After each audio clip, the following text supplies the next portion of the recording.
this record, and jump on this record, and jump on this record.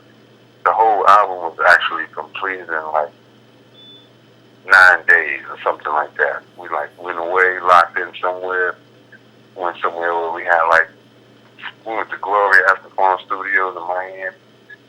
We went to different places where they had like 4 or 5 rooms, and it'd be like, Nas will be recording in this room, Lazy will be recording in this room, Nature, you in this room, you know.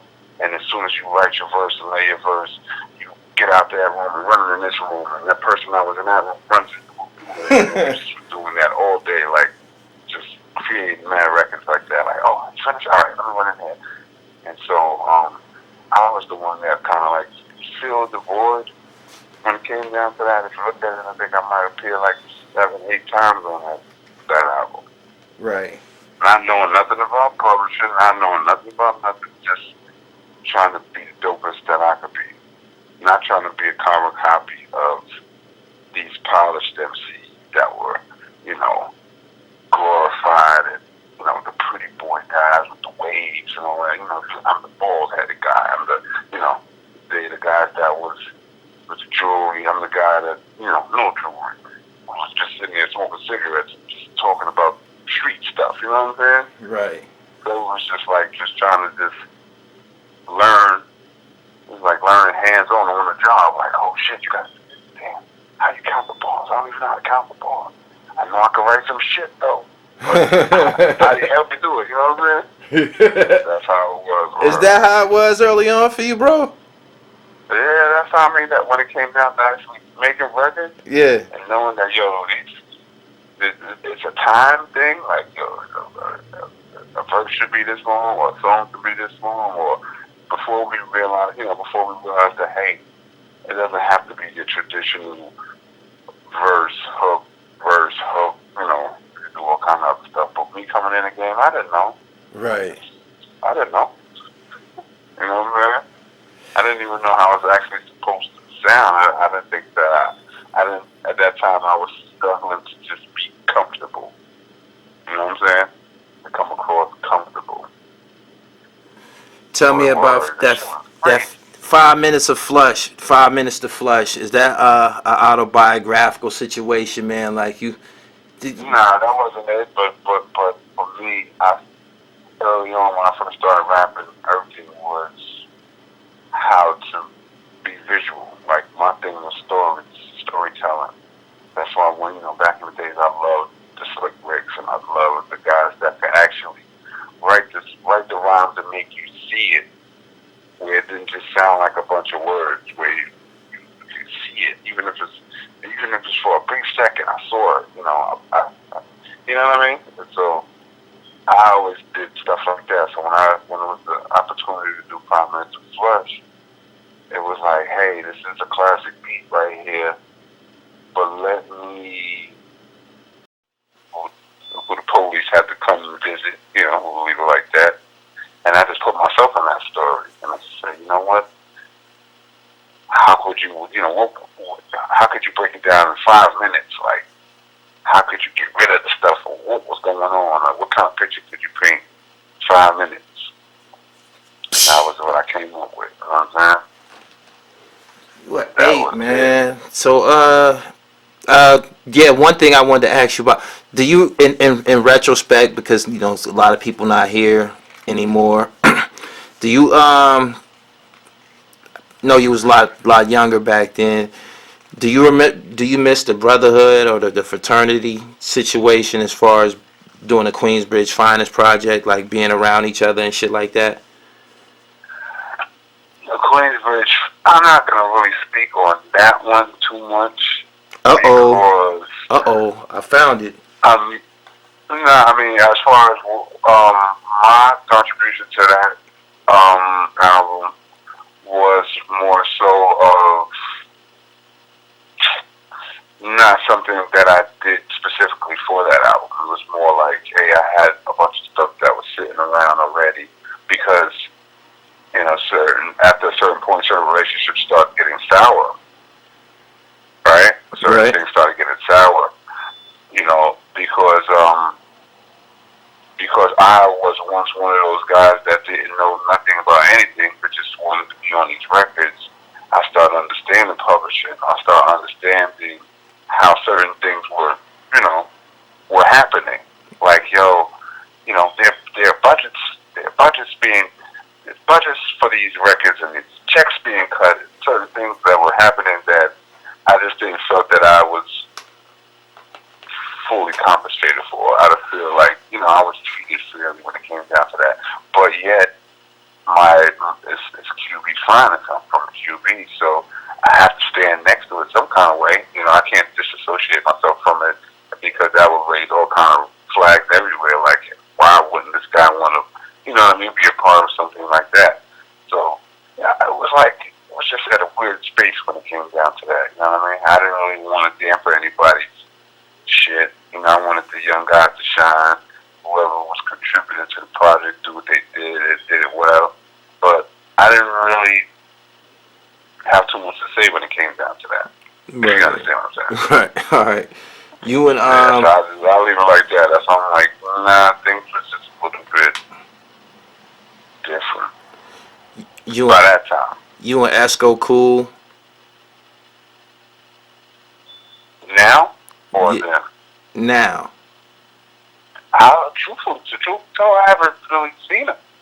I haven't really been in a situation where we were able to really build and mend certain things. But I don't hold animosity. So y'all, when y'all was having them situations with the records and shit like that, y'all never got a chance to grow and fix things. No, I think it was, you know, just because of the way the situation transpired with us. I think it was like coming into the game, feeling like we were all part of one crew. Then, you know, for whatever reason, things happen, and then the one crew turns into two crews, and you know, certain things like that. It's just been like people are forced to choose certain sides and things like that. Like, hey, you're part of this, but yet you're also a part of that. So it was kind of awkward because you would have people in his ear that, you know, we don't know these people. When it came down to him making decisions, I just know that for the most part, when they were trying to, you know, when they were under the assumption that nature was going to come out and sign under ill will and be this big happy family, it felt like they were doing more for me. But then when it seems like that wasn't the case, it was like, no, let me just fall back and let him do whatever he wanted to do. I didn't really understand the chess move then because I was going on brotherhood. You know what I'm saying? Right. I'm from the hood.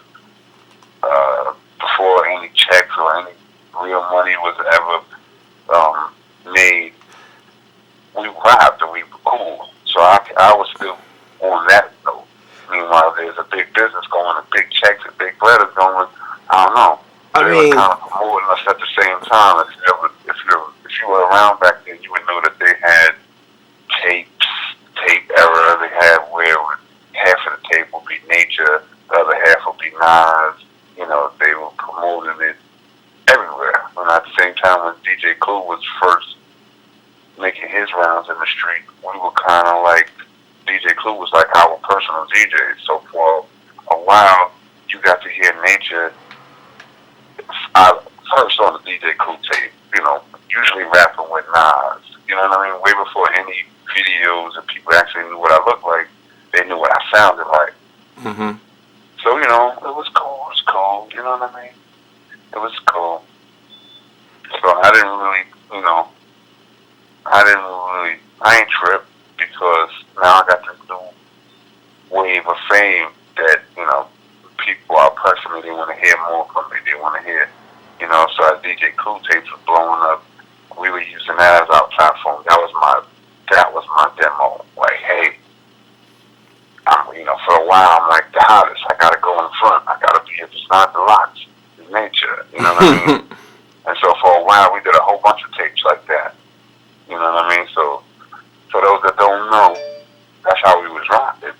And then I guess maybe some people would probably be like, yo, either in his ear saying that, you know, nature might be this, or nature nighttime this, or might be, I don't know. I'm I saying didn't get into all of as that. nice as you are, you think he was gonna watch you go and sign with somebody else and y'all from the same end? I mean, although it was a business decision. No, never that. I think, never that. Maybe, maybe that's where the communication went kind of crazy. But I still didn't, still to this day, I don't have negative anything to say about that brother. You know what I'm saying? He was and still is like one of the dopest I've ever heard as far as putting those words together and ideas together. But it's just, I guess maybe as far as us growing, we reached a certain point where it was just like, yo, it just wasn't right. You know what I mean? Right. It just wasn't right. A lot of the dudes that was around him, wound up being around me and things like that. So it just was this weird vibe, you know what I mean? It's a weird vibe. So but I'm thankful for all the opportunities though, bro. So what happened musically? Like, did it seem like you just just drifted away? Like, what happened? Well, my music? Yeah, did you like lose? Did you? I remember you had the Wild Gremlin situation bubbling, and then you just like drifted away. Well, I still was putting music out. The last few years I put music out. Maybe not as much frequent, or maybe not as without the fireworks behind it. But it's just like certain things in my life personally just like make a stand towards certain things, and certain things just kind of came out to you. Like I didn't really want to do it to be fake. So if I couldn't sit there and I can't really put it together the way I want it to be, like with the producers, like for a while after all of that, firm and track masters and all of that, it was like a lot of in-house production, a lot of lower. We didn't really have the bread or really put it out like that. We just was like, if I don't really have nothing to say, I'm not gonna flood the game or block somebody else just to make records just for the sake of making it. You know what I'm saying? I come from an era where you actually had stuff to say and you had to be nice and you had to, be creative and do all that other stuff. And that's still in my blood. But as I get older, it's just like, it just becomes all business. It's just like I got into it maybe for the fun. It was fun. It was competition. It was like, just to show these guys that, there's always gonna be somebody over here that got some bars better than you, somebody that you're sleeping on. You know what I mean? There's always gonna be somebody that might not necessarily have the name or the push, but when the back's against the wall, he's gonna light the fire. You know what I mean? So it's just different, man. The game is different. A lot of things are different. We was making these moves before the internet was really popular. It was when people was actually going out and buying records and loving it and loving the support, the artists like that. Right now it seems like it's more of just a waving thing to do. You know what I'm saying? Word. So on any of these musical platforms, is there any music available for you in 2019, man? Because my people, yes. Yeah, they not just gonna listen to this interview and not want no music, man. They want to hear you rap. No, bro. I don't know what the last thing that they heard from me, but my very first album was called Fall Seasons. Right. And and I had a few years back I put together a 4-part EP series called Seasons Change, meaning that there was a summer edition, a spring edition, a fall edition. And that's dope. Right? That's dope. Fall Seasons. And the covers of all of those projects, when you put them together, make the picture of my very first album. Like, it's a lot of deep stuff that's in there. Like, you might not have heard a lot of these songs on the radio, but the internet is the place where you can always forever find music. You know what I'm saying? And for the year to come, for this year, right now, I'm back into the ring with some real known producers and all of that stuff again. So it's like the itch is back. You know what I'm Right. saying? It's like the itch is back. And no matter what, how long I stay away, I guarantee you, I always got something from somebody. Trust and believe. It's not an accident. It's not a fluke.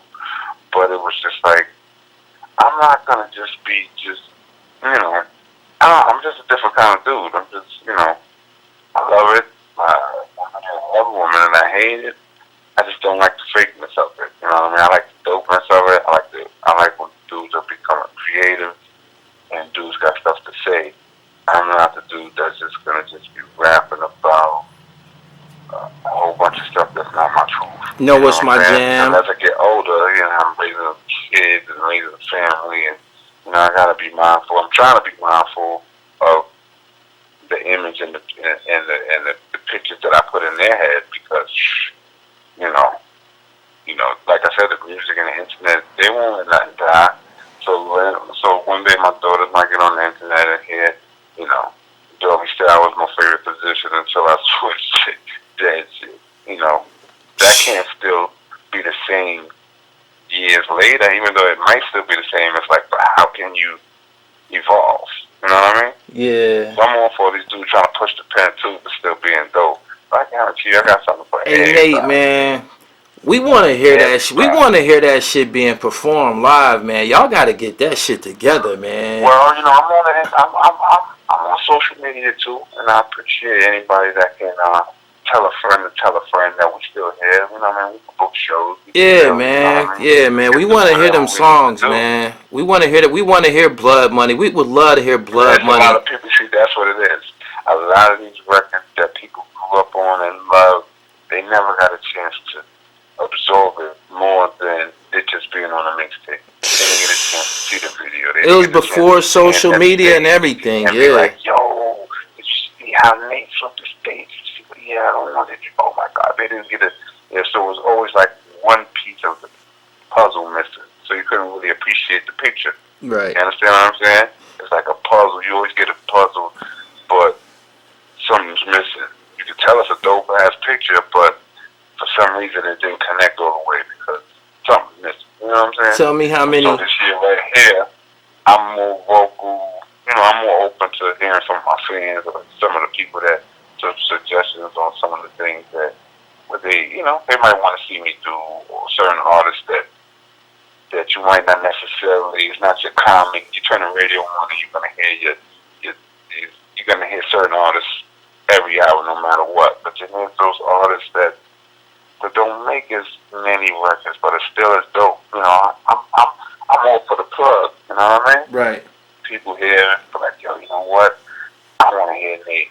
You know what? I know such and such. I'm gonna plug them together. Shit, let's do it. You know what I mean? Yeah. Hey Nate, what was your sentiments on Prodigy's mural getting defaced up there in Queensbridge? That was bullshit, man.